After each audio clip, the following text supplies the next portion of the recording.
E aí, gente, eu cresci ouvindo que na cultura brasileira as pessoas só sentem quando aperta no bolso. E aí eu fico pensando a respeito do atual cenário político e econômico brasileiro e penso numa inflação que chegou no índice em agosto, que é o mais alto nos últimos 20 anos da história do Brasil. Nós temos uma gasolina custando R$ 7,00 o litro. Nós temos uma nova tarifa de energia elétrica. E nós temos uma cesta básica com um valor nas alturas. Inclusive, a cesta básica, medida pelo IPC, afeta sobretudo famílias que têm renda até 5 salários mínimos. Eu sou Heloísa Galdino. E aí, vamos conversar? Na entrada desse vídeo, vocês podem estar pensando que eu vou falar somente de economia, numa semana em que nós tivemos o episódio do 7 de setembro, um episódio extremamente trágico e lamentável para a nossa história política, social, econômica, geral. Mas eu vou falar também disso, mas eu quis contextualizar com a questão da economia. E antes de continuar, eu preciso pedir para você se inscrever no canal, dar o like, acionar o sininho para ser notificado toda vez que a gente chegar com um vídeo novo por aqui e sim, compartilhar se esse vídeo for relevante para você. E respire fundo, porque tá duro falar de política no Brasil. Está duro mesmo viver no Brasil atual. Vem comigo? E infelizmente não dá para falar sobre nenhuma situação do Brasil hoje sem falar de Bolsonaro. Por quê? Porque aí nós voltamos para o 7 de setembro. Bolsonaro passou 2 meses mobilizando a sociedade, veículos de comunicação, criando um ambiente de tensão em torno de atos antidemocráticos ou golpistas.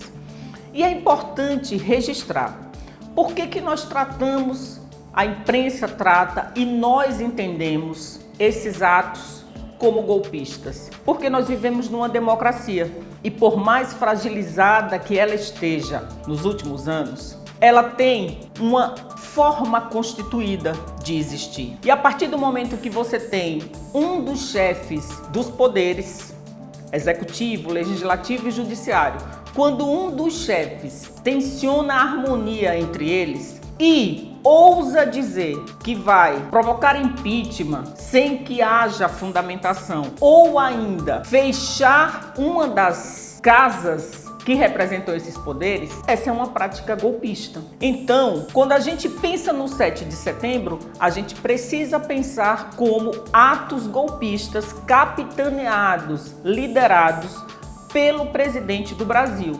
Portanto, uma prática que, na essência, seria taxada ou enquadrada como crime de responsabilidade. Pois bem, eu comecei esse vídeo trazendo dados relacionados ao ambiente econômico do Brasil, que tem reflexo na vida de todos nós. E sim, é extremamente natural que a gente questione por que num ambiente de tanta instabilidade econômica, por que num ambiente em que o povo brasileiro precisa tanto de políticas públicas que amenizem a sua situação, o presidente brasileiro está mais preocupado em dar um golpe, ou pelo menos tentar isso. Porque essa prática, ela gasta a energia da população e produz ainda mais instabilidade econômica. E com relação ao ambiente pós-atos golpistas, a gente viu mais uma vez o presidente recuar ou declinar daquilo que ele havia dito e, inclusive, produzir órfãos dentro do quadro bolsonarista, dentro da pequena parcela que ainda o apoiam. E é importante a gente sempre dizer, hoje, uma minoria da população brasileira apoia Bolsonaro. Os atos de 7 de setembro seriam para demonstrar força. Não conseguiram demonstrar, muito pelo contrário. Nós vimos ali um conjunto de pessoas, uma minoria da população, pedindo fechamento do STF, volta da ditadura, pedindo a instalação de um Estado autoritário, sob o comando de Bolsonaro. Pois bem, como a internet mesmo fez propagar, o golpe flopou ou teria sido fracassado, mas houve a intenção. E para além disso, a gente teve a falta de controle até dos bolsonaristas que acompanhavam Bolsonaro. E aí é onde vem talvez o ponto principal desse vídeo, a questão dos caminhoneiros.